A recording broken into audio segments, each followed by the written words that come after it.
میرا گمان ہے واللہ عالم، میں نے کہا تھا ان باتوں میں اختلاف کی گنجائش ہے، یہ کوئی میں قرآن و حدیث کی روح سے نہیں کہہ رہا ہوں، لیکن جو میرا مشاہدہ ہے افغانستان کی تقسیم ہو جائے گی، پختون حصہ جو ہے پاکستان کے ساتھ ملے گا، اور یہ یہاں پر وادی سندھ جس کو اقبال نے کہا ہے کارواں زیں وادی دور و دراز آیت بروں، اس یہاں پر خلافت علی منہاج النبوہ کا نظام قائم ہوگا اور یہاں سے فوجیں چلیں گی، نمبر ایک۔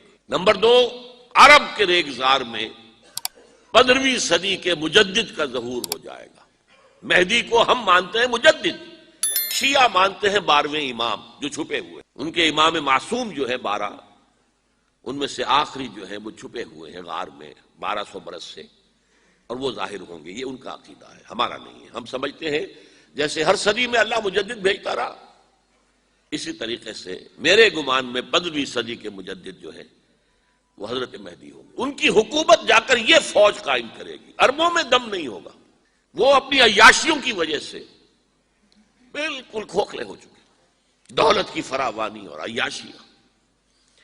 یہ بھی سننے میں آتا ہے دروغ برگردن راوی کہ اگر کوئی فوجی قافلہ ان کا چل رہا ہوتا ہے تو وہ بجائے ٹرکوں میں بیٹھنے کے وہ اپنی کاروں میں بیٹھ کے ساتھ ساتھ چلتے ہیں، وہ ٹرک خالی چل رہے ہوتے ہیں، ٹرک کی سختی جو ہے، سخت سیٹ جو ہے برداشت کرنا ان کے بس کا روگ نہیں ہے۔ یطیعون للمہدی یعنی سلطان ہو، اس کی حکومت کو مستحکم کریں گے۔ پھر حضرت مہدی کی طرف سے شروع ہوگا معاملہ جہاد، اور یہ سارا جو ملک چھوٹ ہم مسلمانوں کے ہاتھ سے نکل گئے تھے یہ واپس لے گیا۔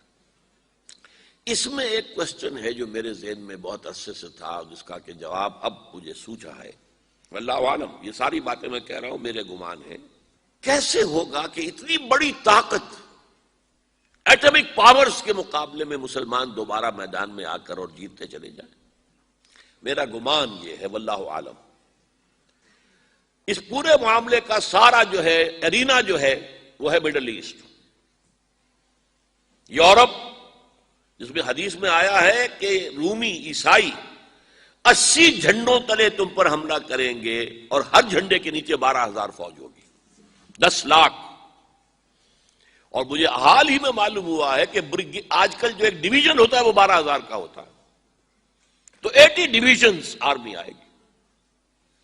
لیکن معلوم ایسا ہوتا ہے کہ روس، چائنا، جاپان اور میرے خیال میں انڈیا بھی یہ نیوٹرل رہیں گے، نمٹ لو آپس میں۔ تو ابراہیمی قوموں کا جھگڑا ہے نا کہ فلسطین کس کا ہے، مسلمان کہتے ہیں ہمارا ہے، یہودی کہتے ہیں ہمارا، عیسائی کہتے ہیں ہمارا، تو نمٹ لو، سیٹل یور سکورز۔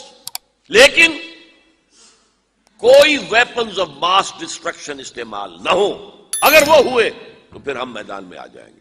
میرا گمان یہ ہے کہ ویپنز آف ماس ڈسٹرکشن استعمال نہیں کر سکیں گی مغربی طاقتیں، اور پھر جنگ کے اندر مسلمانوں کے ساتھ جیتنا ان کے لیے ممکن نہیں ہے۔ جن کو موت عزیز ہے، منحصر مرنے پہ ہو جس کی امید، نا امیدی اس کی دیکھا چاہیے، اور وہ مرنے کو تیار نہیں ہے۔ وہ تو 40,000 فٹ کی بلندی سے ڈیزی کٹر پھینک سکتے ہیں، نیچے نہیں آئیں گے۔ اور جب نیچے کچھ اتنے تھے تو جو حشر کیا تھا، تو جو بات کہی تھی رمزفیلڈ نے، ویری ٹینیشیس فائٹرز، یہ افغان والے جو ہیں یہ تو چمٹ جانے والے ہیں، یہ ایسے جنگجو ہیں، ان سے جان چھڑانی مشکل ہے،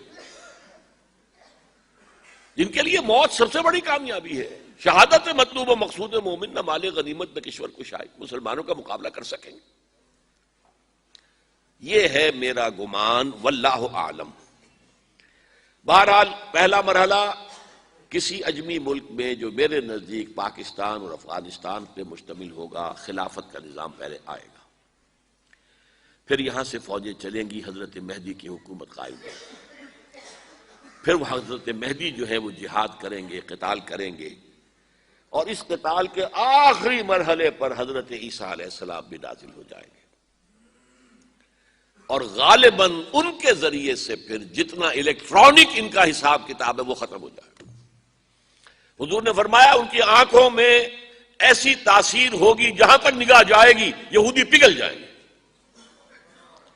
کوئی بہت بڑا لیزر ہوگا اور ظاہر بات ہے کہ ان کے یہ ہتھیار جو ہے ان کا مقابلہ تو مسلمان نہیں کر سکتے، اور نہ ابھی آپ کو 100 برس بھی یہ سوچ سکتے ہیں کہ کوئی مسلمان ملک اتنی ترقی کر سکتا ہے کہ ان کے مقابلے میں پہنچ جائے ان ہتھیاروں کے معاملے میں۔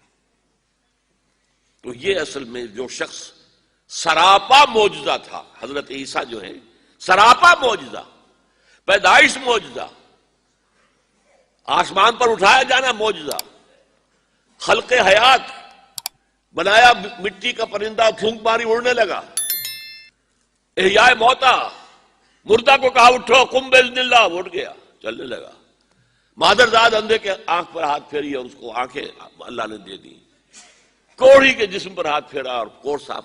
اس سے بڑے معجزے تو کسی کو دیے ہی نہیں گئے، سراپا معجزہ۔ وہی آ کر آخری جو بھی ہوگا معاملہ، اس کے اندر حضرت عیسیٰ کی معجزاتی شخصیت جو ہے در حقیقت وہ فیصلہ کن ہوگی۔ میرے نزدیک یہ ہیں وہ چیزیں جس کی بنا پر میں سمجھتا ہوں کہ حالات جو ہیں جدھر جا رہے ہیں، حضرت عیسیٰ کے آنے کے بعد 2 نتیجے نکلیں گے۔ عیسائیوں کا مذہب ختم ہو جائے گا۔ حدیث میں آیا ہے کہ عیسیٰ آئیں گے، یکسر الصلیب و یقتل الخنزیر، صلیب کو توڑ دیں گے۔ کیا مطلب؟ کہاں تم صلیب اٹھائے پھر رہے ہو؟ میں صلیب دیا ہی نہیں گیا، یہ سب تمہارا ایک من گھڑت قصہ ہے، مجھے تو اللہ نے پہلے ہی اٹھا لیا تھا۔ وما قتلوہ وما صلبوہ، صلیب ہی پر کھڑی ہوئی ہے عیسائیت ساری کی ساری۔ اور خنزیر کو قتل کر دی، خنزیر تم نے کیسے حلال کر لیا اپنے لیے؟ کبھی اسلامی شریعت کے اندر موسیٰ کی شریعت میں حرام تھا، وہی موسیٰ کی شریعت میں تمہیں دے کر گیا تھا۔ Don't think I have come to destroy law, یہ لا تم پر نافذ رہے گا۔ گویا کہ عیسائی مذہب ختم ہو کر اسلام میں منتخب ہو جائے گا، یہودی ایک ایک ختم کر دیا جائے گا۔ یہودی کیوں اس انجام کے مستحق ہیں؟ اللہ کا پرانا قاعدہ چلا آ رہا ہے، جس قوم کی طرف کسی رسول کو بھیجا، اگر قوم نے بحیثیت مجموعی رسول کا انکار کیا، وہ ہلاک کر دی گئی۔ قوم نوح ہلاک ہوئی یا نہیں؟ قوم ہود، عاد ہلاک ہوئی یا نہیں؟ قوم سمود جن کی طرف حضرت صالح بھیجے گئے، قوم شعیب،